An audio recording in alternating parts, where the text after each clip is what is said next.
What's going on, world? It's your boy, Kuya P. This is NRW. Nerds rule the world, here to do another ShoPowSho. And of course, it's Theodobro, the Babinka boy, the leader of the Hala Hala homies in the Center Gang with the Ube truck. Man, I didn't workshop that one enough. But you know what? I'm going to find if my guest who's returning would be on an Ube truck, or if there's some other food within our culture that would represent her. You're gonna find out real quick. You probably saw from the thumbnail. Carolyn Faye is back to check in, let me know what she's got going on. She's been in some recent projects with some other good friends. Shout out to Abroad. Shout out to Isabel Canaan. She did some work with her. I think she returned to Blues Clues again. She's been doing a lot of stuff. So amazing. Let me input myself. I'm gonna shoot off the air horns. You see her on the screen, Carolyn Faye. Back again. So excited to see you again. How are you, Carolyn? I'm doing fine, and I would be on a lechon truck. Hey, I like that. Lechon, extra sauce, and the skin so crispy. I'm drooling right now. You're getting me drooling right now. I love it. Carolyn, so great to see you. It's been a while since we've talked. The Ates send their love. Shout out to the amazing Ates. Oh, hey, wow. Kat has been in Japan, still in Japan, teaching over there, loving life. And then Tina is working on card games now and board game companies, as well as her business. They both send all their love. I talk to them every now and then. Yeah. Hopefully we can have them back here and there, but they send their love. But again, great to see you, Carolyn. Great to see you. And today is October. So I want to wish you all out a happy Filipino History Month. You know, 1587, we stepped on this land way before the U.S. was even founded in Morro Bay. So, yeah. Hello. I love it. You know what? You just reminded me. I've been meaning to take a picture. It is, as of this recording, y'all, just because in case you're watching this maybe a year from now, a month from now, a couple weeks from now when this drops, it's Filipino History Month this month. And it's about making history now, Carolyn. You know what I'm saying? And we're doing it. Let's do it. I love it. So, Carolyn, you are part of ShoPowSho history back again. And I wanted to check in with you because I just love you, love everything you're all about, love everything you've done. And I wanted to see, because I've been kind of, we're friends on the socials, seeing you got a lot of stuff going on.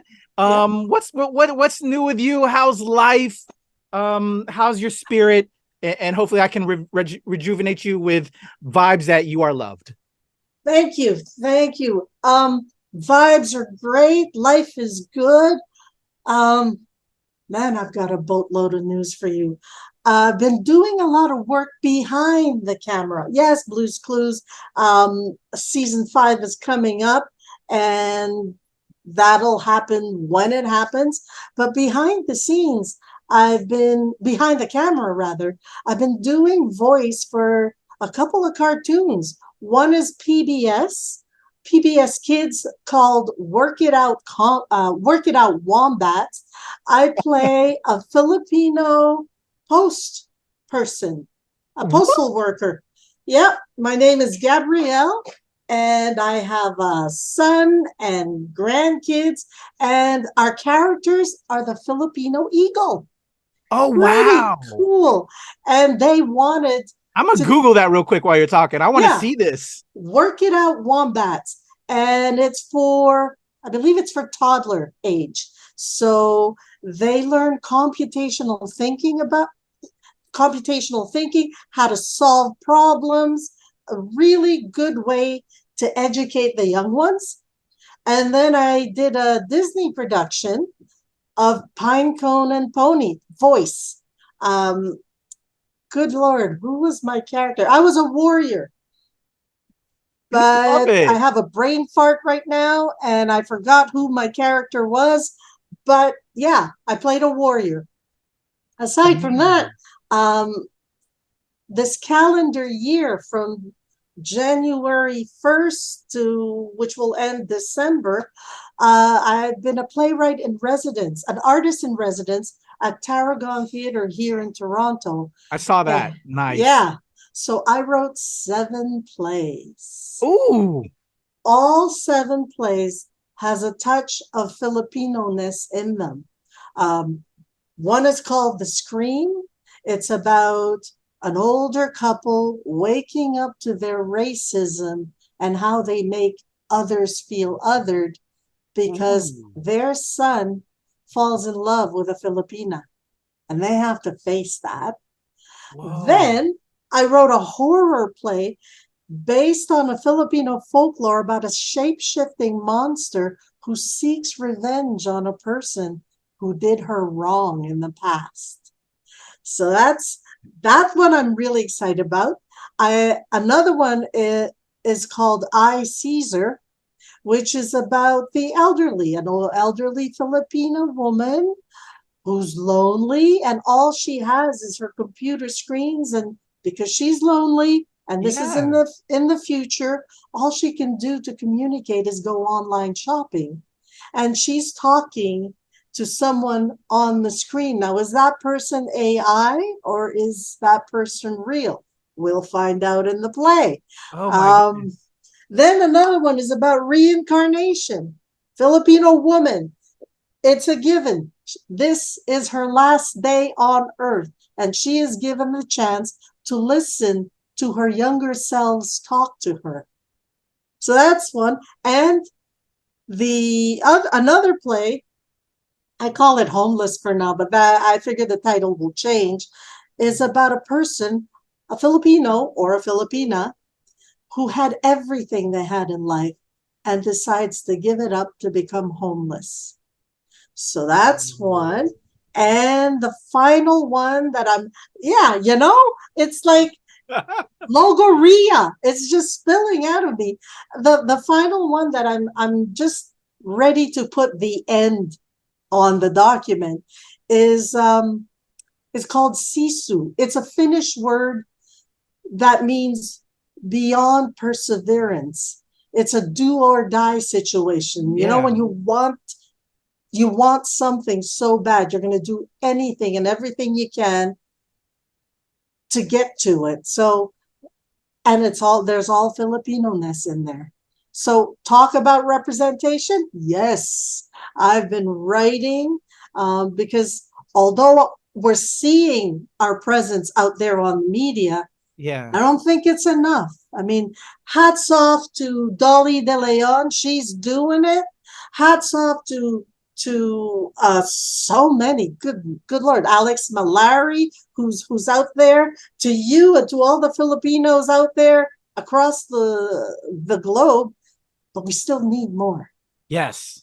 We still need more stories. So for now, my stories are plays, but hopefully I can eventually transition them into screenplays and shop them to networks. And then, not done yet. I told you I love this right now. I love this energy, Carolyn. Keep going. I had a couple of my short stories and poems published in a couple of literary magazines, which caught the attention of a publisher, Cormorant Books. And they invited me to put a piece, a poem in their anthology called Magdaragat, which means voyagers of the sea, seafarers.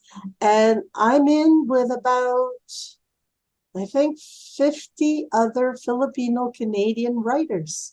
Wow. So it's like, whew, yeah, there's Blue's Clues, but there's a lot more to be done. Yes. You know, I do miss singing. I do miss doing the music gigs, but all in due time, right? All in due time. I mean, this year it was all about spilling the words onto the screen, onto paper, because I really felt that strong urge that we need more representation. Filipinos, and specifically older Filipinos, because you know, the lolas, titas were more than just that. Yes. Say it, Carolyn. Oh my gosh. I love this. I love this energy. Oh my God, that's so beautiful, so dope. Was there, like there's always like a catalyst, like what pushed, there's a rock, but then how did it get over there? What pushed that rock for you? Is it just the state of being, the state of the world, content? Was there something that inspired it? Because like you just bombarded me with like so much that like a lot of the younger cats out here that I know, like you got so much energy. It's inspiring. Like what happened, or just something happened? Okay, I got to put it on paper, and you just stop BSing around. Because I think a lot of us just kind of do that. We have an idea, but I'll wait till it marinates, or whatever that is. And all love to anybody, whatever your path is on how you do it. But I love that you took that initiative and you just were putting pen to pen, and it seemed like you didn't stop. I didn't stop, and there's more in the back coming out, right? Love it. So I like, there's a lot more works in progress that, if I start talking about them, we're going to need 2 hours and you're going to have a hard time editing me. But what got me was pandemic. Yeah. When the creatures started coming out of the woodwork, creatures, if you know what I mean, the not so nice people. Yeah. I was verbally attacked for being Asian. Asian hate. That was year 2 of the pandemic. And that's when I thought, okay, words will hurt more. So I was angry. And maybe that angry energy just released all these words onto paper or screen. I mean, I couldn't stop, and I still cannot stop. It's writing a play or a story is very different from my experience as a songwriter, because as a songwriter, it's a poem. You add the melody, you make it rhyme, and it's easy to hide the message. Whereas if it's a story or a play, it's straight for the jugular. I'm not playing. You're going to hear it, you're going to see it on stage, and you're going to know exactly what I mean. And so out of that anger, it just spilled out. Yeah. And it's still spilling out. I mean, I guess I've held it in for years and years. Yeah. I think it's therapeutic. It's so important that we do that, because it could channel into other things, and we don't want that to happen. We don't want to be in jail. I don't want to be bailing you out right now, Carolyn. But I think it's so dope, and I wish more of us would, and I'll speak for myself, that I wish I would not just let certain stuff fly. I would put things down, because there's been some gems, and then there's other times where I've spoken out of turn, maybe, with a friend or so. And I wish I could have taken, I think that's all part of life. But like channeling it into other creative endeavors, I think is so important and helpful to the next generation. That's why we do this creative medium, is to entertain, but also educate and inspire the next generation, so they don't make the same mistakes. That's exactly. I love that. Exactly. I mean, a couple of those plays I wrote, although the subject matter is dark, they are outright hilarious. I've had private readings of those plays, and the actors were just belly laughing. But of course, they know the message, the underlying message. I mean, the actors were Filipinos or Asians, and they know exactly what I meant. So it was like, it felt good. It felt good to hear these actors say the words and understand what I was trying to say, and know that it was written out of anger, and then presented in this way where whoever's going to watch it will not necessarily be insulted, but will just go something like, "Oh, was that for me? Ooh." A little discomfort. It's always okay. Yeah. Oh, I love it. So Tarragon Theater, I think I know you were doing, you were performing, singing, and then I think you were also doing a lot of stage work as well, I think, at the time when you and I were conversating. Yeah. So becoming an artist in residence there, you came up with, all these brand new performance plays. So I don't know what my question is, but like the relationship was already there to then become an artist in residence, and then, showing them what you had, and then, the build out. And man, I wish you were more close so I could come see and watch these amazing performances. Can we talk about Tarragon Theater, that relationship, and then as this roll out, how this rollout is going to be with some of these performances, and or if they've already happened, Right now at Tarragon, so the plays are fresh. They're just draft 1, draft 2, or draft 3. There's a lot of workshopping that's going to happen. Okay. They have committed to one play, to produce one play in their 2025-26 season. Okay. And another play, most probably the season after. But they have dibs on two plays. As far as the other plays are concerned, as long as I keep, because it's created under the Tarragon Theater hat, I'm shopping it around, and other theater companies are interested in them. And as long as I keep Tarragon in the loop, who knows what could happen? A co-production, or an outright sellout to the other company. But things are happening because the other theater companies are going, wow, we need this story. We may have heard it in a different variation, but not from a Filipino point of view and how Filipinos would react.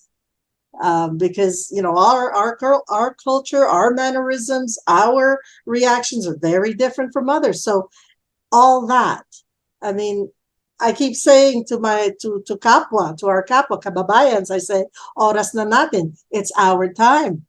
This is our time to come out and just spread it out.